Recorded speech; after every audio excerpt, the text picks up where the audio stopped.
with everybody, welcome back to my channel. And welcome back to another Fun with Writing. Today, I've got something a little different to do. A while ago, I was scrolling through Twitter and I found a really interesting thread where a person asked for people to share their most controversial writing craft opinions. And I was so intrigued by all of the answers that people were giving. And like, words cannot express how much I wanted to contribute to that thread, but for the life of me, I could not think of a single controversial writing craft opinion that I have. Even now, I can't think of one. But I thought it might be fun to react to everybody's controversial writing craft opinions that they had. So I took a bunch of screenshots, and it's lucky that I did actually, because I'm pretty sure the initial tweet ended up getting deleted. I don't know why it got deleted. I don't know if maybe some people started arguing in the replies or something,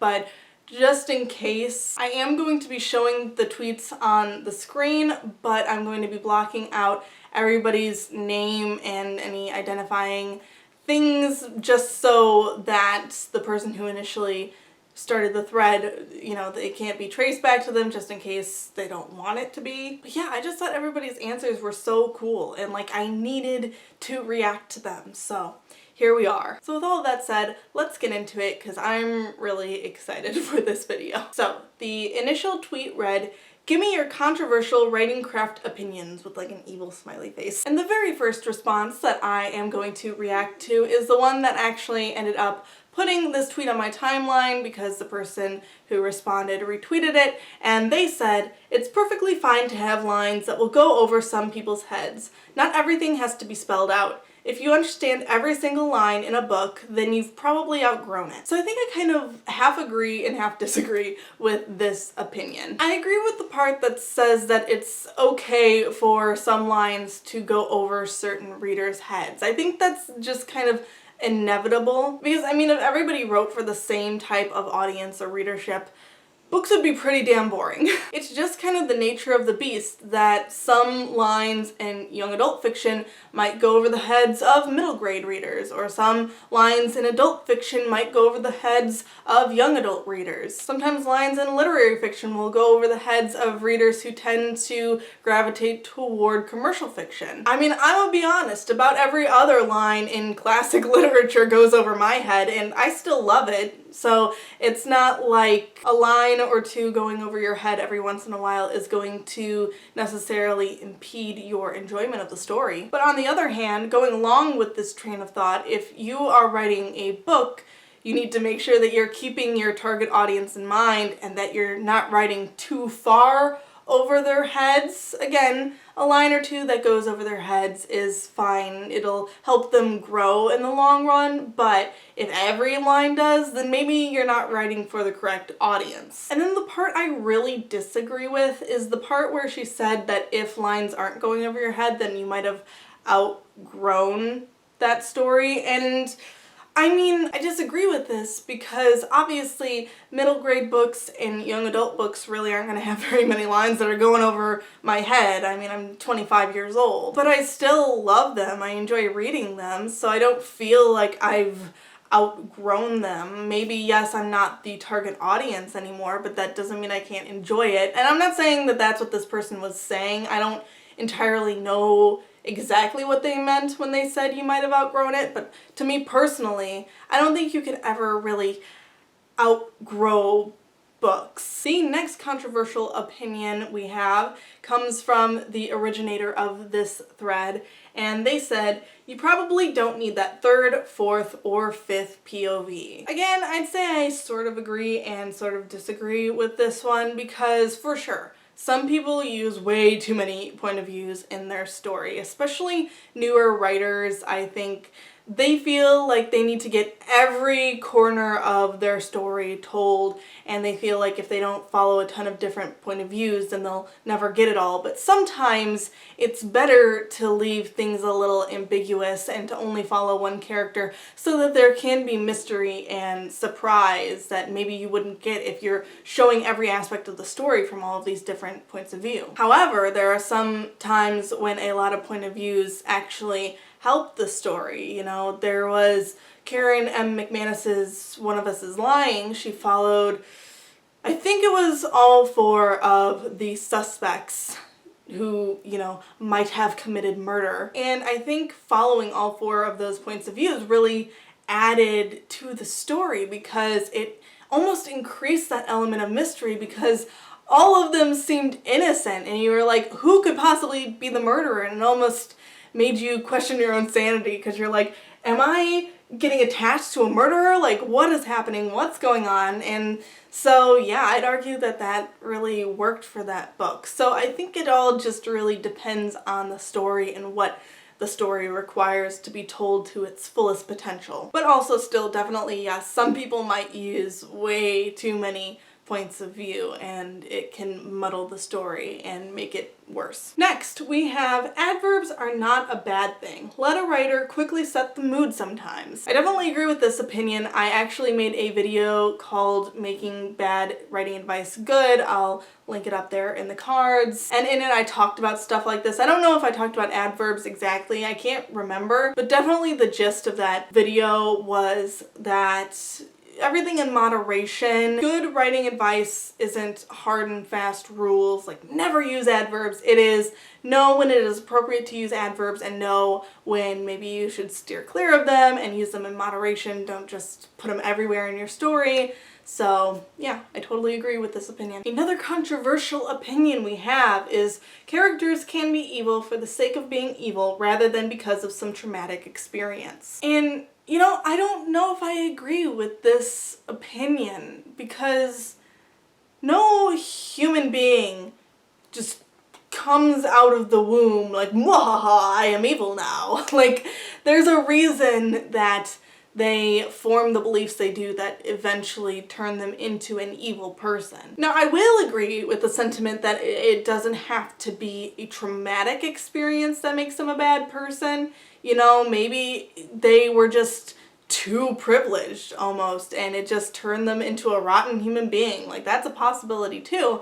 But I think that there needs to be some reason why the character is being, like, I don't think evil for the sake of evil is a good thing. Even Lord Voldemort in Harry Potter was not just evil for the sake of being evil. Like, there was reasons, and I'm not saying they were good reasons. He had a lot of prejudices against even himself. Like, he was very much a worshiper of the pure blood, and yet he himself, if I'm remembering correctly, was a half-blood. His dad was not in the magical world. He was a muggle, and his mom used a love potion. Yes. So, you know, he was prejudiced against himself, kind of. He hated muggles. He hated his dad, and he was raised in an orphanage, and that changed things for him. And I guess it's a little traumatic, but I think that's what made him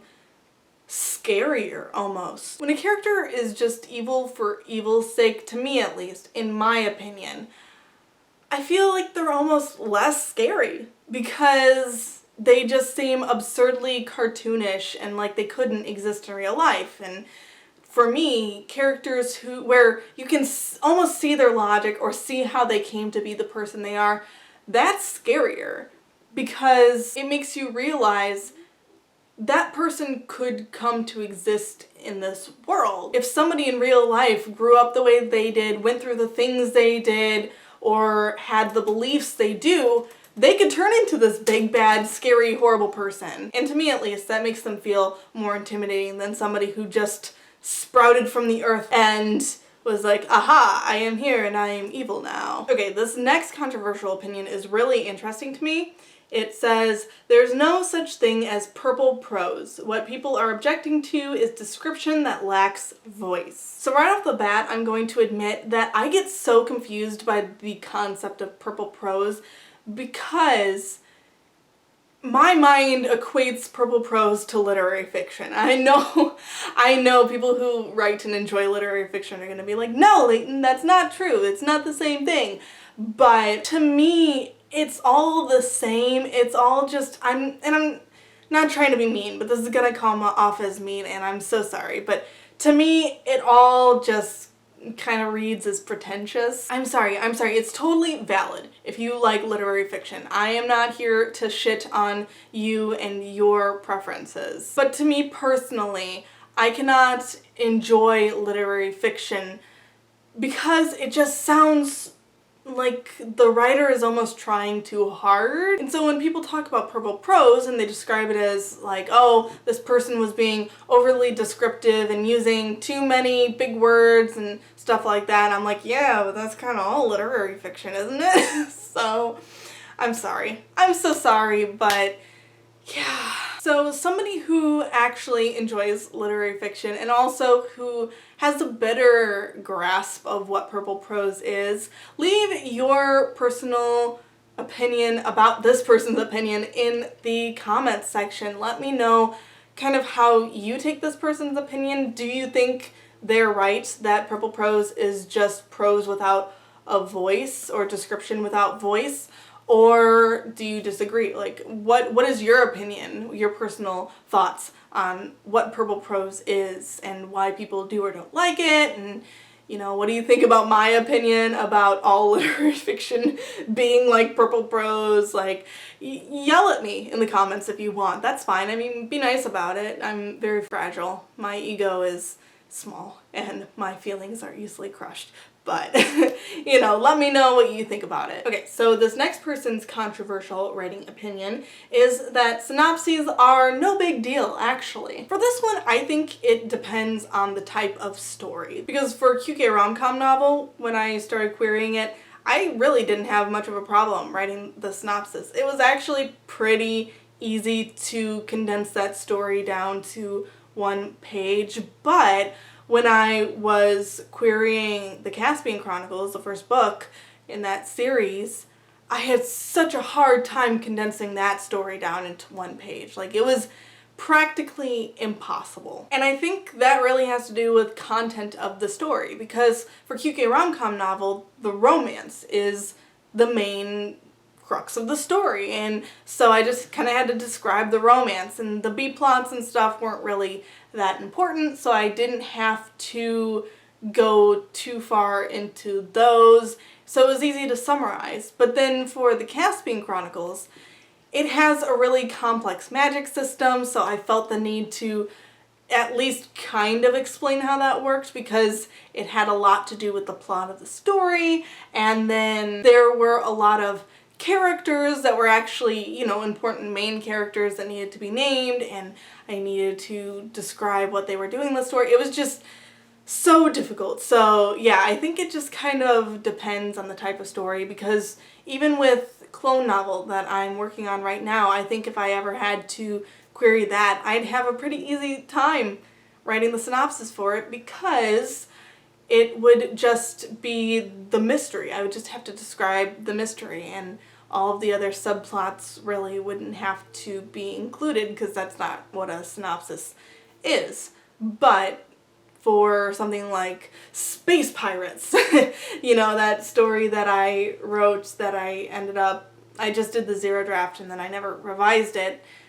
I'll go back to it eventually. But for that story, I feel like I would have a harder time condensing it down to one page, because there's a lot of world building stuff, again, that I would have to explain to make things make sense. So I think especially for fantasy and sci-fi, you're going to have a harder time with a synopsis than if you're writing something A, contemporary, but B, like a romance, a mystery, something that's more solid and that takes place in our world. The next controversial opinion we have is that when drafting, it's fine, good even, to start with editing older content before putting down new words.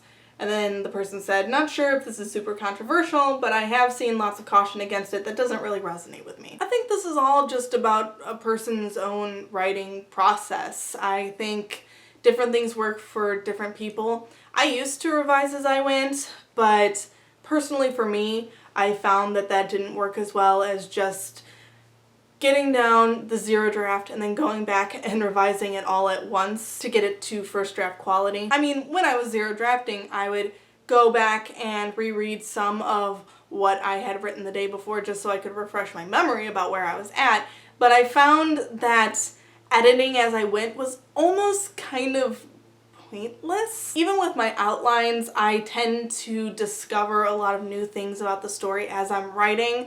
So if I'm editing as I go, I'm kind of making changes for these things that I'm discovering, but for the most part, it's really once I get to the end of the story and I have the full picture of what I want the story to be that I can actually make substantial revisions. And it's almost like those tiny revisions I made along the way don't even matter because I'm going to go back and change them anyway. So for me personally, it doesn't really work. It was kind of a waste of time. But for other people, it could work really well if their brain just kind of is a little bit different than mine, is wired a little bit differently. It might be the right choice for them. So, and like they said, I don't know if that's like a super controversial opinion, but also I know that a lot of people on the internet like to say my way or the highway, and if you're not doing it my way, then you are wrong. And I think the world is full of a lot of beautiful people made up of a lot of beautiful cells that all work very differently from each other, and so very different things are going to work for different people. And trying to say that a writing or drafting style is one size fits all is just not true. Doesn't work. It's different for everybody. Next we have show don't tell is kind of garbage sometimes. And obviously this one I agree with. It's something that I definitely know I covered in my Making Bad Writing Advice Good video. I guess I wouldn't say it's garbage, but it's one of those things, again, that you just kind of have to learn when it is appropriate to show, when it's appropriate to tell, because you don't want a big battle scene that literally just goes, and then they fought, and they won. You want to show the battle scene. You want to get in there in real time with the characters who are slashing up bad guys with swords or whatever. Like, that's what a reader's here for. That's what they want to see in your book. They don't want you to tell them what happened. They want you to show them. But then on the other hand, there's certain things that, you know, just need to be told because they're not that important, you know, like a week passed. You don't have to show the entire week passing. You just say a week passed, and that is preferable. So yeah, it's something that you just kind of gotta learn. Another controversial opinion we have today is it doesn't matter if you plot or pants, the revised and finished project is the only thing that matters. And yes, absolutely, I agree. It's the same thing as the editing as you go type of deal. It's just everybody works a little bit differently. Everybody's process is a little bit different, and yeah, all that matters is the final product. And being one type of writer or another isn't going to affect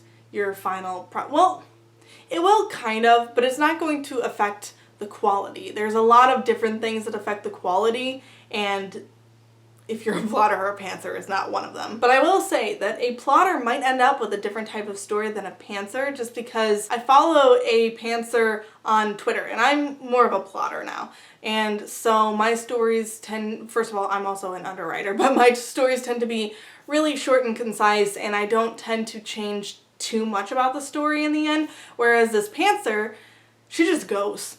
Man, she just kind of explores this world, and she just kind of meanders through until she finds the plot, and then she has to trim it down and work with that new plot that she found. And I just feel like we end up with two completely different stories because of it. Also, she's an overwriter, so she has a lot to trim. And yeah, I feel like if we both were told to write basically the same exact story, we'd still end up with completely different stories just because of the nature of how we like to write. Then we have prologues are awesome if they're short, snappy, and relevant. Now, I just kind of want to put it out there that I have said some shit in the past about prologues and also about epilogues and just generally story endings, and I just want to say right now that I don't think I feel the same way about those things now as I did back then. So if I say something here that contradicts what I said in the past,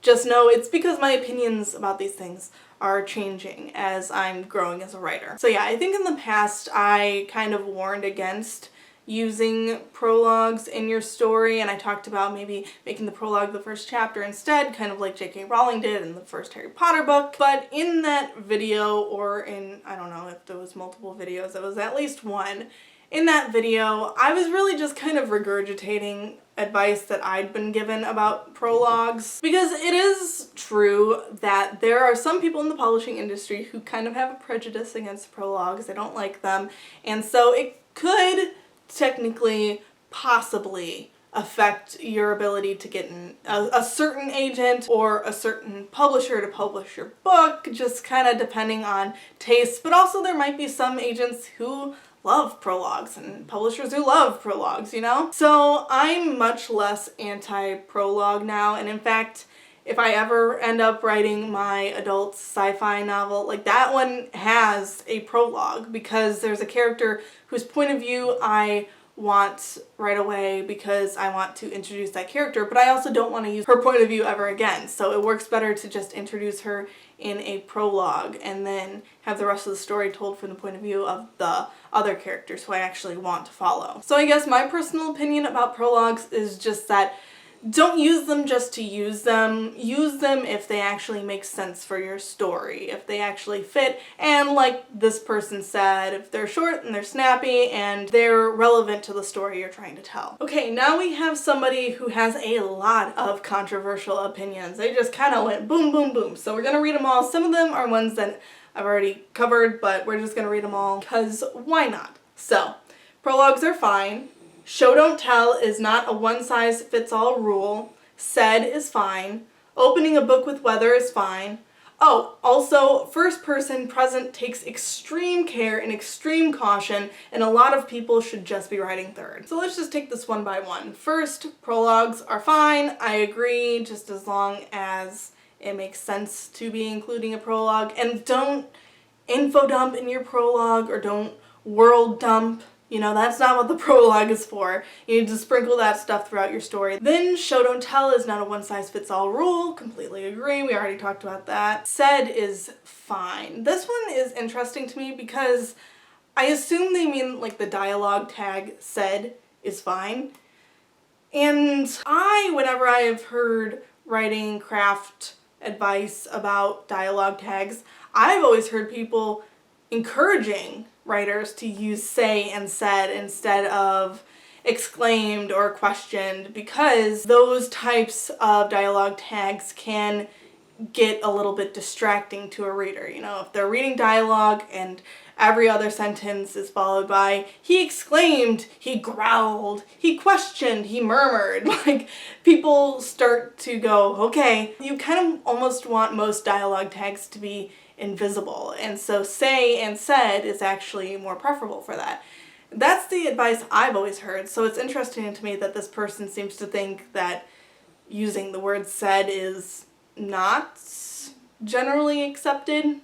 So I'm interested to know where this person's kind of coming from, like where they heard that bit of advice. And then they also say opening a book with weather is fine, which is another one that interests me because I've never heard anybody advise against the opposite. I've never heard anybody advise about it really at all. And I mean, I guess I agree. I mean, I think your book should open however you need it to open. I mean, I'd say maybe don't start on the weather if it's not really relevant to like what's going on in your story. If you're just saying, it's a bright sunny day, there's monsters everywhere, you know, and like one has nothing to do with the other than maybe comedic contrast. Maybe don't open with it then, but like if it's relevant, if the weather has something to do with what's going on in your story, yeah, sure, open with that. I mean, I've also heard the writing advice to not start a story with dialogue because the reader doesn't know who's talking and it's kind of confusing and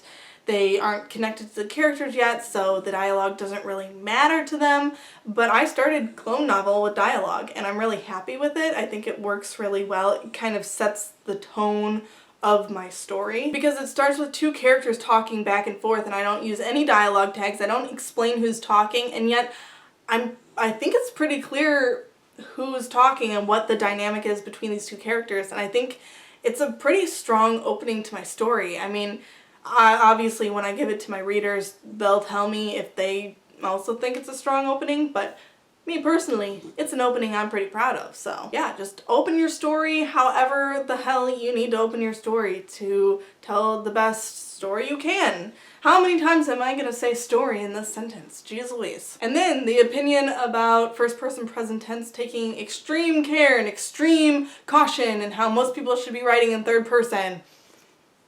That's a weird one to me. That's a really weird one. I mean, I personally only write in first person present tense just because that's the one that comes the most naturally to me. I would not be opposed to writing in other point of views and tenses if that's what the story called for, but it's definitely first person present tense is what I go to initially. That is my go-to default point of view in tense. And so it's weird to me that this person says, oh, it's so hard and it takes so much care, because I don't feel that way. So I'm interested if anybody else shares this opinion with this person.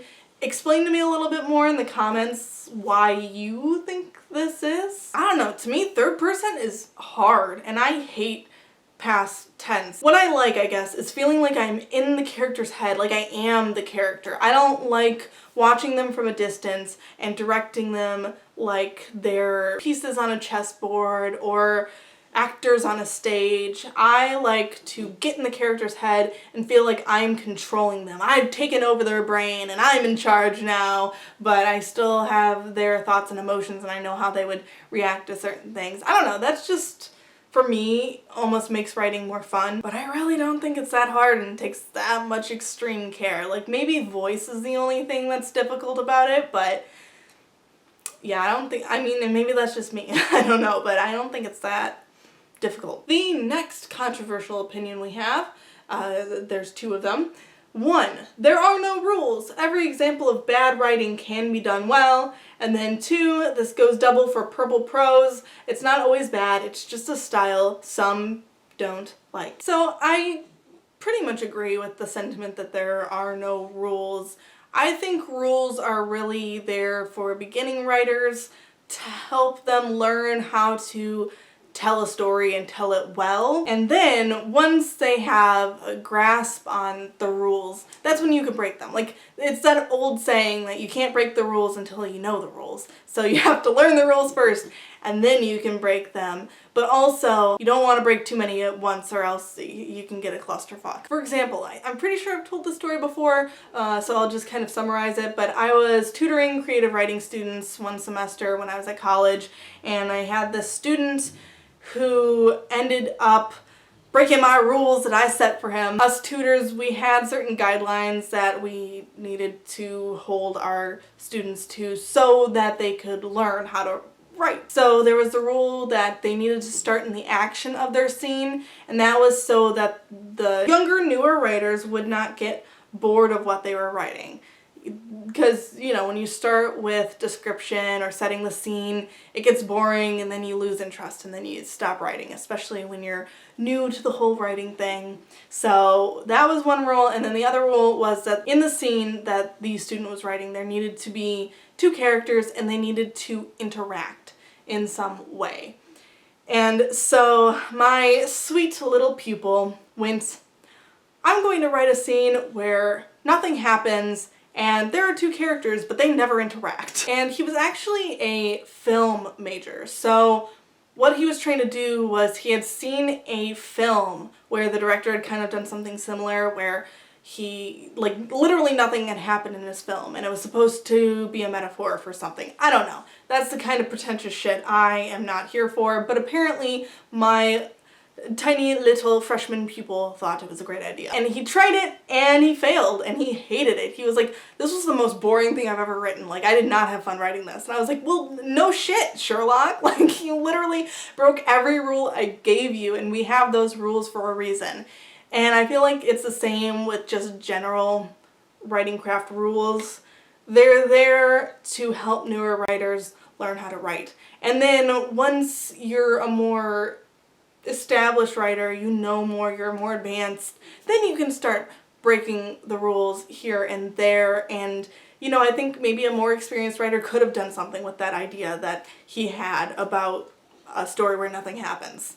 You know, somebody maybe could have pulled it off that was at a higher skill level than him, but he didn't even have some of the basics down with storytelling yet. Like, imagery and dialogue and stuff like that. So it was just kind of a small, tiny mess, but he learned from it, and that's what matters. But also I'd say beware of the mindset that you are above the rules, because then that leads to somebody just like breaking all the rules and thinking they're a genius, but really they just got a pile of hot garbage sitting in front of them. Like, you want to purposely break the rules. You want to think, I'm not above the rules, but if I break this rule, I could do something really awesome with it, as opposed to just saying, the rules can't touch me. I am so much better than the rules. I am a magnificent writer who can do nothing wrong. Like, that's where you're gonna get into some hot water. And then the purple prose thing, again, I don't know enough about purple prose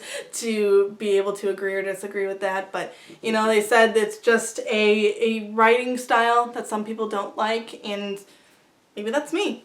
In which case, yeah, sure, yeah, sounds right to me, I don't know. And then finally, our last controversial writing craft opinion.